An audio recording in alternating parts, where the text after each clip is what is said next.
দেখুন, নির্বাচন কমিশন বিজেপির হাতে তামাক খেয়ে সমস্ত সাধারণ গণতন্ত্রপ্রিয় মানুষ যারা সংবিধানকে বিশ্বাস রেখে তাদের ভোটাধিকার প্রয়োগ করে তাদের নামকে বাদ দেওয়ার চক্রান্ত করছে এবং এটা কন্টিনিউয়াস প্রসেসে চলছে।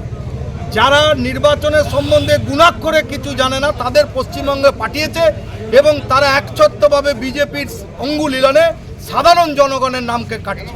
প্রায় 50 লক্ষের উপর নাম ইতিমধ্যে তারা কেটেছে লজিক্যাল ডিসক্রিপেন্সির নামে এবং বিভিন্নভাবে চট্টোপাধ্যায়, চ্যাটার্জি, ব্যানার্জি, বন্দ্যোপাধ্যায়ের মধ্যে তারা গুলিয়ে ফেলছে। সাধারণ আপনারা জানেন বিয়ের আগে আমাদের কারুর কুমারী থাকে, বিয়ের পর তার বিবি বা অন্য কিছু তার পদবি যোগ হয়, সেই নামগুলোকেও কাটছে এবং একটা বিশৃঙ্খল পরিস্থিতির সৃষ্টি করতে চাইছে।